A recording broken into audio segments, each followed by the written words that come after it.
Cilat janë ato kërkesat më të shpeshta të qytetarëve për këto ndërhyrje? Operacioni më i shpesht është rinoplastika, pra operacioni hundës, për shkak që na e kemi një formë të hundës pak më i gjithë Ballkani e ka një formë të hundës pak më karakteristike, e pastaj ajo është kërkesa më e madhe. Që do të flasim e pak më vonë. Le të themi një opinion që është duke u transmetu vazhdimisht në publik është që vendosja e botoksit e qetëson dhimbjen e migrenës. A ka të vërtet në Po, është e vërtet, për shkak se botoksi është një toksin e cila i paralizon muskujt.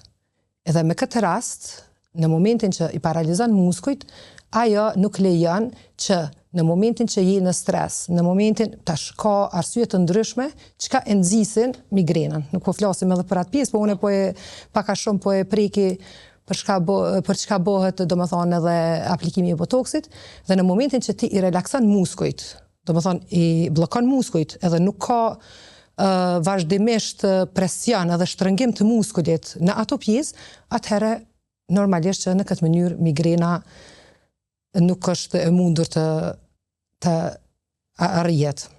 Po për çka tjetër mund të përdoret aplikimi i botoksit që ka përfitim shëndetësor pacienti? Botoksin kohën e fundit e përdorin edhe për shkak të djersitjes së tepërt, të personat të cilët kanë djersitje të tepërt, në ato zona, për shembull në këmbë, shputat e këmbëve, në shuplakat e duarve, në sqetull, bëhet aplikimi i botoksit për parandalimin edhe të kundërmimit, edhe të largimit të djersitjes së tepërt.